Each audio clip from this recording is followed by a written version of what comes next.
Hello दोस्तों, स्वागत है आप सभी का एक नई कक्षा में, एक नए वीडियो में।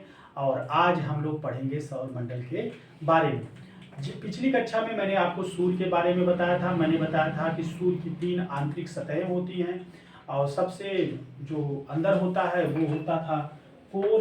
कोर के बाद आपका रेडिएटिव जोन था, उसके बाद कन्वेक्शन या कन्वेक्टिव जोन था, और उसके बाद सूर्य की 2 सतहें और होती हैं। उसके बारे में हमने बताया था वर्ण मंडल या क्रोमोस्फेयर। वर्ण मंडल या क्रोमोस्फेयर का ताप मैंने बताया था कि 32,400 डिग्री सेंटीग्रेड होता है। उसके बाद की जो सतह होती है उसको प्रकाश मंडल या फोटोस्फेयर कहते हैं। दोस्तों, यहाँ तक मैंने आपको बताया था। आज हम लोग मुख्य रूप से अध्ययन करेंगे सौर मंडल के बारे में, सोलर सिस्टम के बारे में। दोस्तों, सौर मंडल की खोज कोपरनिकस ने की थी और सौर मंडल में जो सूर्य है वो मुखिया है, एक तरह से सरदार है। और सूर्य के पास अपनी उष्मा और अपना प्रकाश होता है। संलयन के फलस्वरूप सूर्य में जो है हाइड्रोजन का संलयन हीलियम में होता है और उसके फलस्वरूप अथाह मात्रा में उष्मा और प्रकाश निकलता है। और मित्रों, जो ग्रह होते हैं वो ग्रह सूर्य का चक्कर लगाते हैं। जैसा कि मैंने पहले ही सौर मंडल की उत्पत्ति के बारे में पढ़ाते हुए आपको बताया था कि जो है सूर्य के अतिरिक्त उसके आसपास 2 और तारे थे। जैसे एक तारा सूर्य था और इसके पास में ही 2 तारे और थे। इसमें से एक तारा बूढ़ा हो चला था और वो बूढ़ा तारा हुआ तो अभिनव तारा बना। उसके फलस्वरूप उसमें विस्फोट हो गया। विस्फोट के फलस्वरूप अनेक मात्रा में ग्रह बने और एक ब्लैक होल बना। ब्लैक होल इस तारे से टकरा गया। इस तरह से दोनों तारों का अस्तित्व खत्म हो गया और आपके रह गए ग्रह। तो सौर मंडल की उत्पत्ति के बारे में मैंने जब लिल्टन का डबल स्टार थियोरी बताया था तो इतनी बातें मैंने आपको बताई थी। तो मित्रों, ग्रह जो बने, ग्रह ऐसे पिंड होते हैं जिनके पास न तो अपनी उष्मा होती है और न ही उनके पास अपना प्रकाश होता है। तब जब ग्रह के पास न तो अपनी उष्मा है और न ही अपना प्रकाश है तो ऐसी स्थिति में ये उष्मा और प्रकाश के लिए ये पूरी तरह से सूर्य पर डिपेंड होते हैं। मित्रों, एक और चीज़ है कि ये ब्रह्मांड का नियम ही है। यहाँ पर जितने भी पिंड हैं उनका मतलब वो प्रकृति है, स्वभाव है घूमना, परिक्रमण, मतलब दूसरे पिंड का चक्कर लगाना। तो सारे पिंड किसी न किसी पिंड का चक्कर लगाते हैं। तो जैसा कि सूर्य भी है, सूर्य अपनी आकाश गंगा मंदाकिनी का चक्कर लगाता है। और ये जो ग्रह है ये पूरी तरह से प्रकाश और उष्मा के लिए अपने मुखिया, अपने संरक्षक सूर्य पर आश्रित है। तो ये सभी लोग किसी न किसी तरह से सूर्य का चक्कर लगाते हैं। और इस तरह से हम कह सकते हैं कि ग्रह ऐसे आकाशीय पिंड हैं जो सूर्य का चक्कर लगाते हैं, अपने सबसे नज़दीकी तारे का चक्कर लगाते हैं। तो मित्रों, आइए आज हम जानते हैं ग्रहों के बारे में, सौर मंडल के बारे में, सोलर सिस्टम के बारे में जानते हैं। जो ये हमारा सूर्य है, सूर्य के सबसे नज़दीक ये बुध ग्रह पाया जाता है। बुध ग्रह, इसको अंग्रेजी में हम लोग मरकरी कहते हैं। और इस बुध का जो रंग है वो ग्रे कलर का है। ग्रे कलर का मैंने रंग भी बता दिया। बुध ग्रह के बाद जो ग्रह पाया जाता है उसको हम लोग शुक्र ग्रह कहते हैं। शुक्र के बाद आपका ये पृथ्वी पाया जाता है और जिस पर हम लोग रहते हैं, जिस पर जीवन है। पृथ्वी के बाद आपका ये मंगल ग्रह आता है और मंगल ग्रह में आयरन ऑक्साइड की अधिकता के कारण इसका रंग जो है लाल है। मंगल के बाद जो ग्रह आता है उसको हम लोग कहते हैं बृहस्पति ग्रह। बृहस्पति सौर मंडल का जो है सबसे बड़ा ग्रह है। सौर मंडल का सबसे बड़ा आपका ग्रह बृहस्पति है। और एक चीज आपको ध्यान देने की बात है, जो ये आपका मंगल है और बृहस्पति है, इसके बीच में ये छोटे छोटे क्षुद्र ग्रह पाए जाते हैं, छोटे छोटे पिंड पाए जाते हैं जिनको हम लोग क्षुद्र ग्रह कहते हैं। देखिए, ये क्षुद्र ग्रह आए कहाँ से, थोड़ा सा यहाँ पर आप ध्यान दीजिए। जैसे ये सन था, ब्रह्मांड की उत्पत्ति, सौर मंडल का विकास कैसे हुआ, ग्रह कैसे बने, इसको बताते समय मैंने आपको लिल्टन का डबल स्टार थियरी बताया था। तो सूर्य के अतिरिक्त 2 तारे और थे एक तारा ये था, एक तारा ये था। तो दोनों तारों में जब टक्कर हुआ, मतलब इससे ब्लैक होल बना, ब्लैक होल और इस तारे का जब टक्कर हुआ तो उससे अनेक मात्रा में ग्रह बने। ग्रह बने तो ग्रहों की संख्या अनेक थी, ग्रहों की संख्या अनेक थी। ग्रह बने और बहुत सारे छोटे छोटे टुकड़े भी बने, धूल के कण भी बने। तो जो टुकड़े थे, धूल के कण थे, तो जिन ग्रहों का गुरुत्वाकर्षण ज़्यादा था उन ग्रहों के आसपास ये घूमने लगे। कुछ जो है शनि के पास में घूमने लगे, ये धूल और छोटे छोटे टुकड़े हैं उन्हीं ग्रहों के। और कुछ जो है बृहस्पति और मंगल की कक्षा में घूमने लगे इसी तरह से। तो ये ग्रहों के छोटे छोटे टुकड़े हैं। ये आपका बृहस्पति, बृहस्पति के बाद जो ग्रह आता है वो शनि है। मैंने बताया कि जो ग्रहों के छोटे छोटे टुकड़े हैं वो शनि के चारों तरफ वलय के रूप में घूमते हैं। तो शनि ग्रह के चारों तरफ जो है छल्ले पाए जाते हैं और ये इन छल्लों की संख्या 7 है। शनि के बाद आता है आपका अरुण और अरुण के बाद आता है वरुण। वरुण के अलावा भी एक गैर ग्रह था, उसका नाम था यम, या उसको हम लोग जो है प्लूटो कहते थे। लेकिन उस प्लूटो ग्रह को सन 2006 में 24 अगस्त सन 2006 में चेक गणराज्य की राजधानी प्राग में खगोलविदों का एक सम्मेलन हुआ और उस सम्मेलन में यह निर्णय लिया गया कि जो ये प्लूटो है उसको ग्रह की श्रेणी से निकाल दिया जाए और उसको ग्रह की श्रेणी से प्लूटो को बाहर कर दिया गया। प्लूटो को ग्रह की श्रेणी से बाहर करने के मुख्यतया 3 कारण बताए गए। पहला तो कारण ये था कि प्लूटो का आकार जो है बहुत छोटा था, बुध से भी बहुत ज़्यादा छोटा था प्लूटो। आकार की वजह से उसको जो है मतलब ग्रह की श्रेणी से निकाल दिया गया। दूसरा कारण ये था कि जो प्लूटो ग्रह था वो पूरी तरह से दीर्घवृत्ताकार कक्षा में गति नहीं करता था, मतलब पूरी तरह से उसका जो पथ था, उसका जो मार्ग था परवलयाकार नहीं था। और तीसरी बात ये थी, जो इस वरुण ग्रह के बाद जो प्लूटो ग्रह था ये वरुण की कक्षा को काटता था, वरुण की कक्षा को काटता था, उसको डिस्टर्ब करता था। तो इस कारण भी उसको बौने ग्रह की श्रेणी में डाल दिया गया, उसको जो है ग्रह नहीं माना गया, उसको ग्रह की श्रेणी से, ग्रह की बिरादरी से उसको अलग कर दिया गया। और प्लूटो का एक नया नाम दे दिया गया 134043, उसको एक नया नाम दे दिया गया, जैसे गाड़ियों का नंबर प्लेट होता है उसी तरह से प्लूटो को एक नया नाम दे दिया गया 134340। तो ये रहा ग्रहों का संक्षिप्त या सामान्य परिचय। और मित्रों हम देखते हैं ग्रहों के बारे में और जानने का प्रयास करते हैं। देखिए ये हमारा सूर्य है, अगर सूर्य से दूरी के क्रम में देखेंगे तो ग्रह इस प्रकार से हैं, शोर मत करिए। सूर्य से दूरी के क्रम में देखेंगे तो ग्रह इस प्रकार से हैं। सबसे नजदीक पड़ता है आपका बुध, बुध के बाद जो है सूर्य के सबसे नजदीक पड़ता है शुक्र, शुक्र के बाद जो है पृथ्वी पड़ती है तीसरे नंबर पर, पृथ्वी के बाद मंगल पड़ता है, मंगल के बाद आपका बृहस्पति पड़ता है। मंगल और बृहस्पति की के बीच में ये क्षुद्र ग्रह की पेटी पाई जाती है। अब बृहस्पति के बाद आपका ये शनि पड़ता है मित्रों, शनि के बाद आपका अरुण पड़ता है, अरुण के बाद आपका वरुण पड़ता है।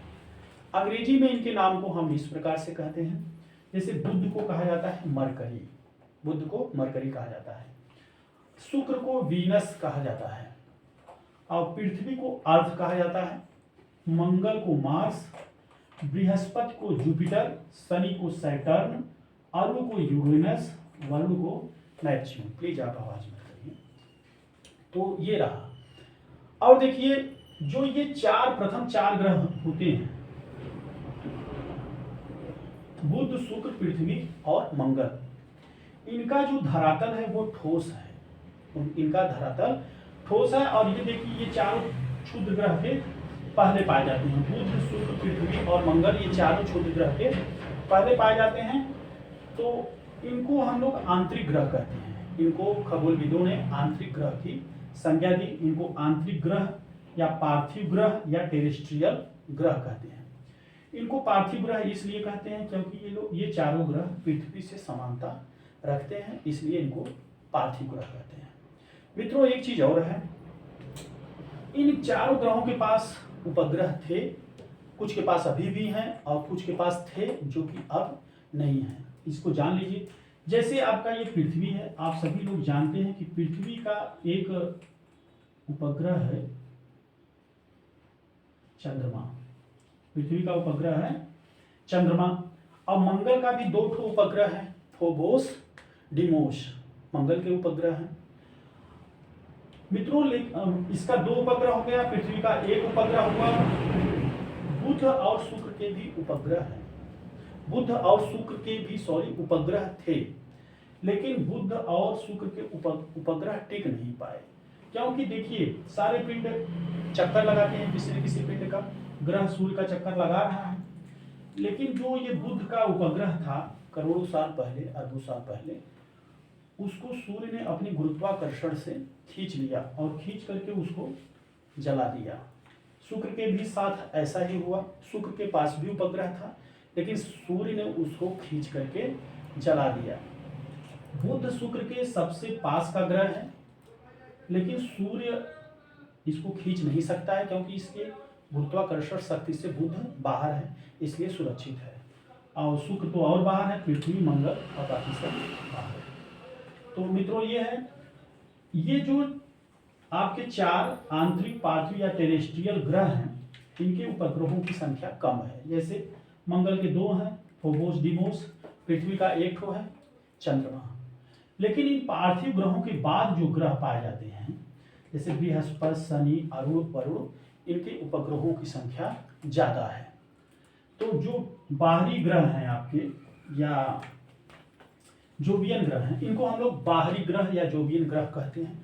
ऐसा क्यों कहते हैं? ये जो चारों बाहर के ग्रह हैं, बृहस्पति, शनि, अरुण, वरुण, ये बृहस्पति से समानता रखते हैं, इसलिए इसको जोवियन ग्रह कहते हैं। और ये क्षुद्र ग्रह की पेटी के बाहर पाए जाते हैं, इसलिए इनको हम लोग बाहरी ग्रह या वायु ग्रह कहते हैं।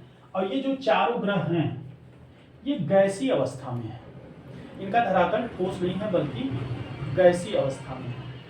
अब थोड़ा सा इसके बारे में बात कर लेते हैं, क्षुद्र ग्रह के बारे में बात कर लेते हैं।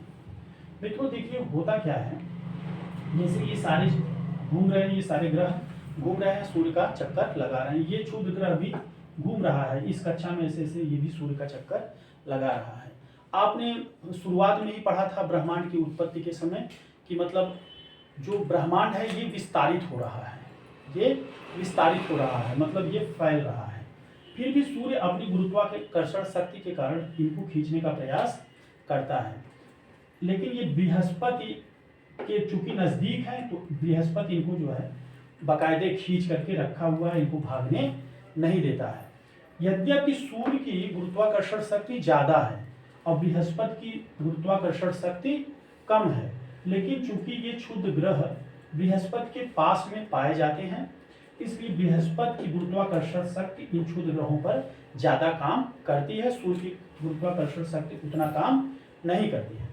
फिर भी सूर्य इन क्षुद्र ग्रहों को खींचने का प्रयास करता रहता है। कभी कभी होता क्या है, सूर्य इन क्षुद्र ग्रहों को खींच लेता है, लेकिन जैसे सूर्य जब इन क्षुद्र ग्रहों को अपनी तरफ खींचने का प्रयास करेगा, तो क्षुद्र ग्रह के रास्ते में तो अनेक ग्रह हैं, मंगल है, पृथ्वी है, शुक्र है, बुध है, ये सीधा तो सूर्य के पास जा नहीं पाएगा। अगर सूर्य के पास सीधा चला गया तो सूर्य इसको जला करके राख कर देता है, उसको पूरी तरह से जला देता है। लेकिन ऐसा हर स्थिति में नहीं होता है। मान लिया सूर्य ने खींचा, इन क्षुद्र ग्रहों को खींचा, ये क्षुद्र ग्रह आया मंगल से टकरा गया, मंगल से टकरा गया तो मंगल के धरातल पर गिरेगा। अगर मान लिया मंगल से बच गया तो ये कहाँ टकराएगा बताइए? पृथ्वी पर टकराएगा। तो आप लोग जानते हैं पृथ्वी पर है क्या? वायुमंडल है। तो ये क्षुद्र ग्रह जब आते हैं पृथ्वी पर तो वायुमंडल क्या करता है, उनको जला करके नष्ट कर देता है, और जब जलाता है तो बहुत तेज रोशनी होती है। तो हम लोग कहते हैं उसी को क्या कहते हैं, पुच्छल तारा। और लोग उसी पुच्छल तारा को जो है देखकर उसको टूटता हुआ तारा कहते हैं, सॉरी, उसी टूटते हुए तारे को देख करके लोग क्या करते हैं, विश मांगते हैं, उससे मन्नत मांगते हैं कि मेरी इच्छा पूरी हो जाए, मेरी ये इच्छा पूरी हो जाए। तो वो टूटता हुआ तारा नहीं है मित्रों, बल्कि क्या है, वो क्षुद्र ग्रह है। जब वो गिर रहा था पृथ्वी के ऊपर तो पृथ्वी के वायुमंडल ने अच्छा किया कि उसको जला करके नष्ट कर दिया। अगर वो जला करके नष्ट नहीं करता तो वो आगे पृथ्वी के धरातल पर आकर के रहने वाले प्राणियों को क्या करता है, नुकसान पहुंचा सकता था। देखिए करोड़ों वर्ष पहले की बात है जिस समय डायनासोर पृथ्वी पर बहुत बड़े बड़े डायनासोर पाए जाते थे। तो एक बहुत बड़ा क्षुद्र ग्रह आकर के पृथ्वी के ऊपर गिरा। देखिए जब छोटा क्षुद्र ग्रह रहेगा तो पृथ्वी का वायुमंडल उसको जला करके नष्ट कर देगा, लेकिन जब बहुत बड़ा क्षुद्र ग्रह रहेगा तो पृथ्वी का वायुमंडल उसको जलाएगा तो, लेकिन पूरी तरह से जला नहीं पाएगा, वो पृथ्वी के धरातल पर आकर गिर ही जाएगा।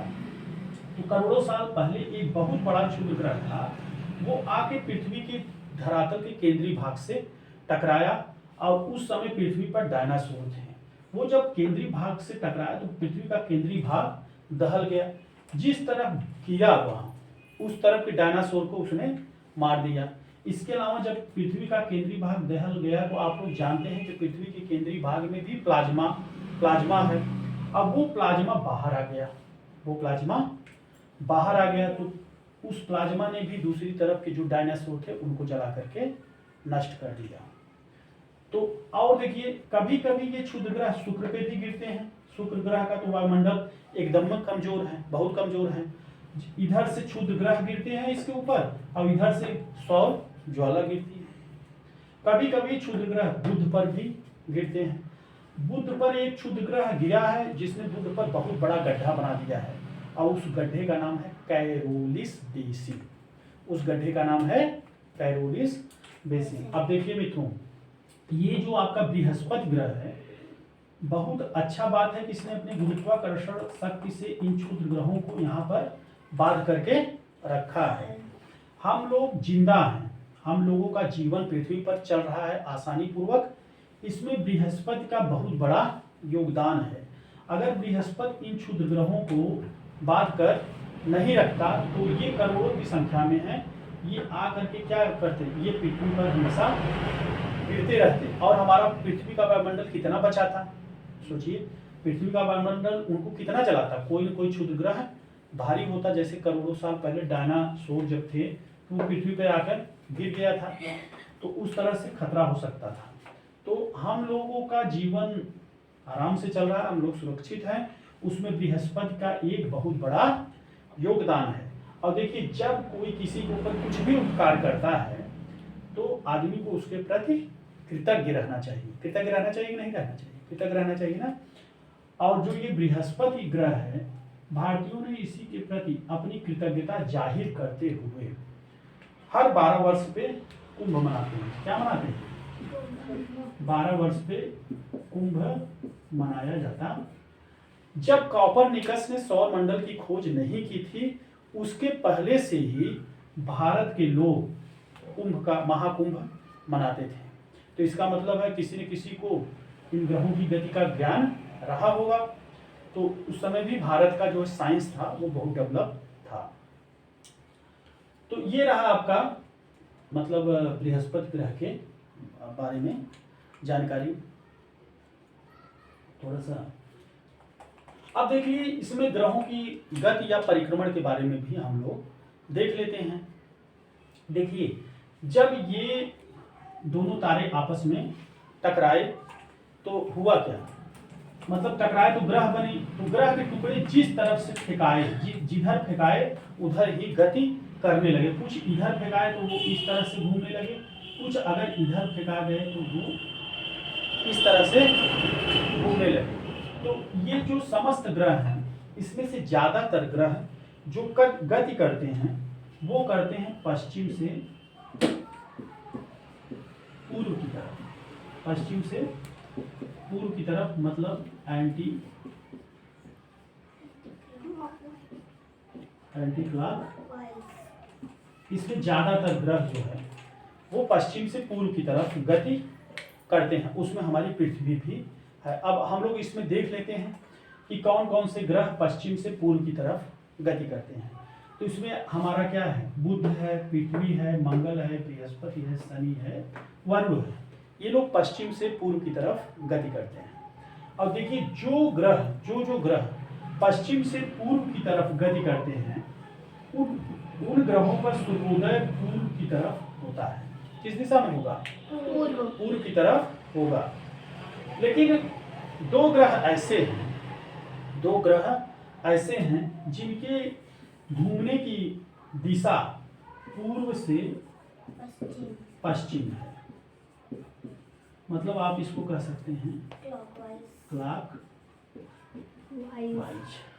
अब देखिए कौन कौन ऐसे ग्रह हैं जिनके घूमने की दिशा पश्चिम से पूर्व है। ये आपका हो गया शुक्र और ये हो गया अरुण। शुक्र और अरुण। देखिए जो शुक्र है वो सूर्य से किस नंबर का ग्रह है? सेकंड। दूसरे नंबर का ग्रह है। अगर इधर से देखें तो अरुण जो है किस नंबर पे है? दूसरे। मतलब लास्ट से किस नंबर पे है? दूसरे। तो आप लोग इसको याद करने का ये तरीका है, दोनों दो नंबरी उल्टा घूमते हैं। उल्टा घूमते हैं मतलब आप लोग पृथ्वी के संदर्भ में, अन्य ग्रहों के संदर्भ में जानते हैं, ये सब सारे पश्चिम से पूर्व की तरफ घूमते हैं। तो यहाँ सूर्योदय किस तरफ होता है? पूर्व की तरफ होता है। लेकिन दो नंबरी ग्रह से मतलब आप अपने दिमाग में जान जाएंगे, आप भूलेंगे नहीं, याद करने का ट्रिक है कि दो नंबरी ग्रह जैसे शुक्र हुआ, अरुण हुआ, ये किधर से किधर गति करते हैं?